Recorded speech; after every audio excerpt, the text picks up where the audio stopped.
ஹே Ramu sir, இங்க இருக்கீங்களா நீங்க? உங்களை தான் கீழே தேடிட்டு இருந்தேனா. ரிப்போர்ட்ஸ் வந்துடுச்சு, சுகர் லெவல் கொஞ்சம் அதிகமா இருக்கான்.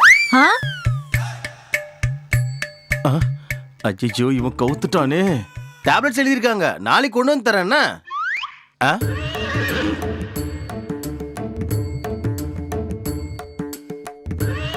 ராமு சார், உங்களுக்கு ஒரு பொண்ணு இருக்குன்னு சொல்லவே இல்ல.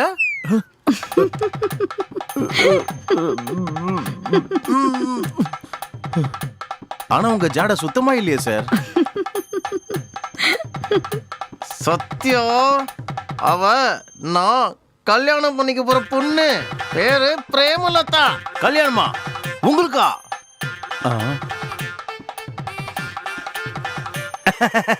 காம்பினேஷன் பார்த்து கொஞ்சம் கன்ஃபியூஸ் ஆயிட்டேன்.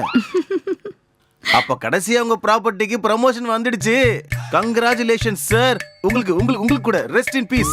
சாரி, ஆல் தி பெஸ்ட்ங்க. எங்க ராமு சார் நல்லா பாத்துக்கோங்க. வர ராமு சார்.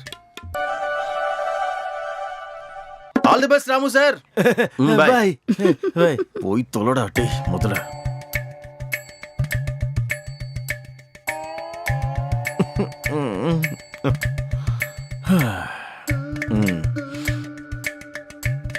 பிரேமலதா, உன்னோட பேரண்ட்ஸ் கட்டாயப்படுத்தினால்தான் இந்த கல்யாணத்துக்கு ஒத்துக்கிட்டியா? உன்னோடது நல்லா ஸ்ட்ராங்கா இருக்குமாமே. என்னது? ஆஸ்தி. ஓ, எங்க அப்பா கடனை தீக்கிறதுக்கு உன்ன மாதிரி ஆள கல்யாணம் பண்ணிக்க சொன்னாரு. பேரண்ட்ஸ்க்காக இந்த கருமத்தெல்லாம் பண்ண வேண்டியிருக்கு. கவலைப்படாத பிரேமலதா, நான் உன் ஆசைகள் எல்லாம் தீக்கிறேன். உனக்கு என்ன ஆசை இருக்குன்னு என்கிட்ட சொல்லு. முதல்ல எங்க அப்பாக்கு இருக்க கடனை தீத்துரு, அதுக்கப்புறம் ஆசையை பத்தி பேசிக்கலாம். ஆல்ரெடி உங்க அப்பா கடனை பாதி கட்டிட்டேன். மீதி கடனை கல்யாணத்துக்கு அப்புறம் கட்டிடுவேன். உன் ஆசை என்னன்னு சொல்லு என்கிட்ட. அது சொல்லு பிரேமலதா. உனக்கு எப்ப வேணா அப்ப ஷாப்பிங் கூட்டிட்டு போறேன். எவ்வளவு துணி வேணா வாங்கி தரேன். சாப்பிட எது வேணாலும் வாங்கி தரேன். எங்க கூட்டிட்டு போக சொல்றியோ அங்க கூட்டிட்டு போறேன். நீ ஸ்ட்ராங்கா இருக்கிறதுனால அதெல்லாம் ஸ்ட்ராங்கா தான் பண்ணுவ. ஆஸ்திய சொன்னேன். ஓஹோ, இதெல்லாம் எல்லா பொண்ணுங்களுக்குமே இருக்கிற ஆசை தான். அதோட சேர்ந்து எனக்கு பசியும் இருக்கு. சொன்னல பிரேமலதா, உனக்கு பிடிச்சது வாங்கி தரேன்னு. அந்த பசி என் வயித்துக்கு, இந்த பசி என் புத்துக்கு. புத்துக்கா? வயித்துக்கு பசிக்கும் தெரியும், புத்துக்கு எப்படி பசி தீக்கணும்னு தெரியலையே. தெரியாதா?